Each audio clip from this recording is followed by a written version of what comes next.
Hi, I'm George Romero, and you're watching Darkest Corners. And I'm watching Darkest Corners.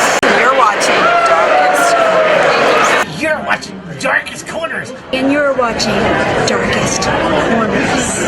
And you are watching Darkest Corners. And you're watching Lady Please. And not only that, but you're watching Darkest Corners. Hello, this is PJ Souls, and you are totally watching Darkest Corners. And you're watching Darkest Corners. And you're watching Darkest Corners. So don't turn it off. This is Sid Haig. You're watching Darkest Corners, or you better be. I'll come over there and kick your ass. You are watching Darkest Corners. Hi, this is Doc Bradley, Pinhead from the Hellraiser movies, and you're watching Darkest Corners, so I'm advising you to keep watching Darkest Corners. I tear your soul apart.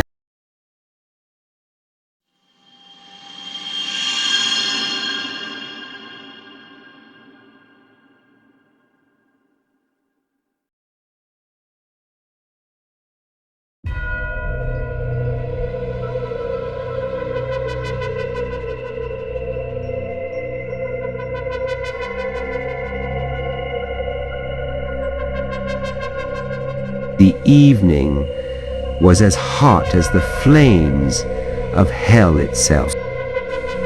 He slowly crept up to the creepy abandoned gas station. Can't do it. Okay, technically, it was a regular gas station. And my only vice was I was there to get a Mountain Dew and some Funyuns. So let's rewind a little bit. We need to go all the way back and see how this all started in the very beginning.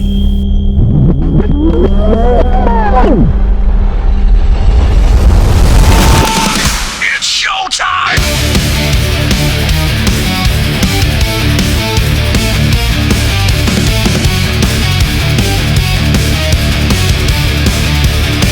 We got many zombies and axe-wielding fangs. We got things so horrific it will forever haunt your dreams. We got maniacs who've lost their minds. We got crazy psychos, the chainsaw carrying variety kind. In these darkest corners, it's not what it seems. You won't ever forget us. We'll always be in your dreams.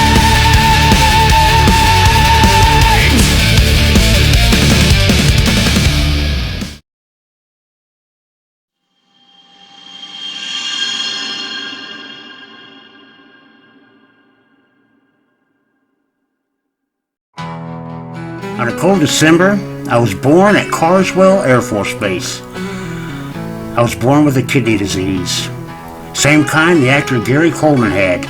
So if I was lucky enough to make it to age 12, I wouldn't be over 4 feet tall. At age 7, I got high blood pressure. Starting to see a pattern here? Long story short, by the time I was a senior, I was 6'2" and living. But unable to play sports due to my health, I did drama instead.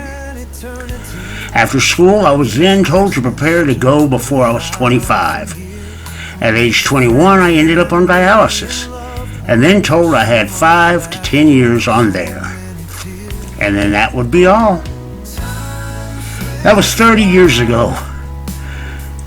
I knew if I was going to live any dream I wanted, the time was now. So, this is where we came in. Back to the Chevron gas station in 2007. So, as I'm going in to get my Mountain Dew and Funyuns, that's going to get old. Anyway, as I was going in to get my Funyuns, I got them and I was going to the checkout, and over there, in the darkest corners of that gas station, there was one of those little spindy, circular little DVD racks that you can spin. And on that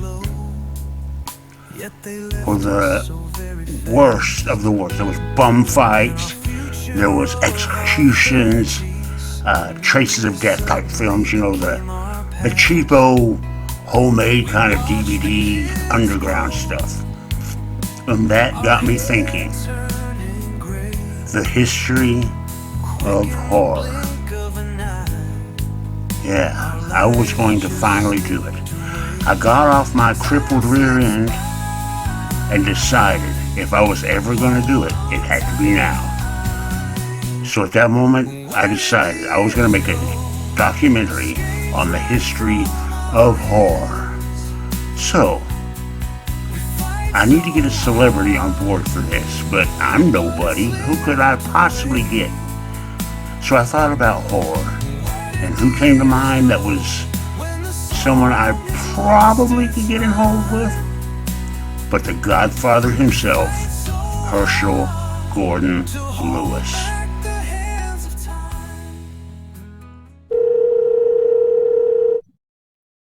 Hello? Hi, is Herschel there? Who is this? Jason? Why? He told me to call him. Hang on! Hey, Jay, I think I'm in trouble. I'll call you back tomorrow. All right, brother. Talk to you tomorrow. Well, he did call back and gave me the first interview that would eventually lead me on my way to what would be my life. Years later, I wrote him to thank him for all he had done. He was so gracious. He said he was working on a project, and when he got back, would I be interested in a collaboration with him? Just wow. My hero wants to work with me. The project he was working on was Blood Mania. That would be the last thing he would ever make. Herschel passed away on September 26, 2016. Goodbye, Herschel. No one lives forever. A time we all must go. The curtain will close, and that's the end of the show. You can't escape the reaper. We all will get our turn. Whether put deep into the earth or forever in an urn, each of us at a time will eventually hear the call. There's no escaping the cold hard fact. Death comes to us one and all.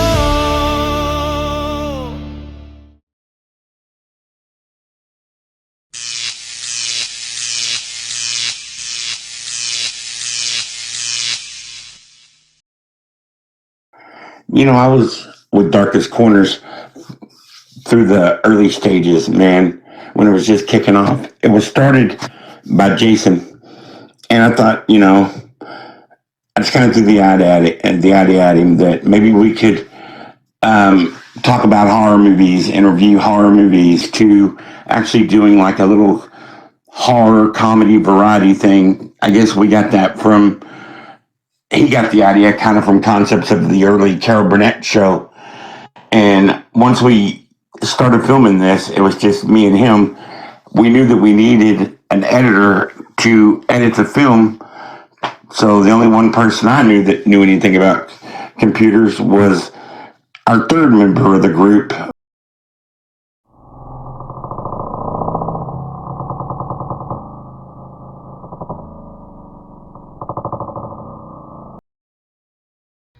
You know, when I think back on Darkest Corners, it doesn't feel like just a show. It feels like a lifetime. Somehow lived in fast forward. From the haunted houses that smelled like dust and adrenaline, to the nights we spent drowning in ultra-toxic TV, losing sleep just to chase something real.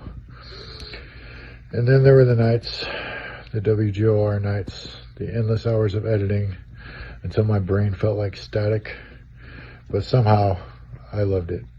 Every cut, every glitch, every moment where I wondered, is this even good? Because I wasn't doing it alone. I had family. From working with Lloyd Kaufman, the crew, the chaos, all of it shaped me. DC isn't just family. It's a place where I learned that even someone like me could do something that mattered. could make something worth remembering. If these walls could talk, they'd probably laugh at how many times I just couldn't understand the chaotic, absolute madness that was happening. Because these shadows, these stories, these people, they held me up when I thought I would fade out. So here's to the corners we survived and the ones we still brave enough to walk into. It's been 20 years and there hasn't been a lot of things happening. My neighbors stare at me for wearing this mask. I've forgotten what I have looked like. So I'm happy that I got this opportunity to once again grace the screen of DC.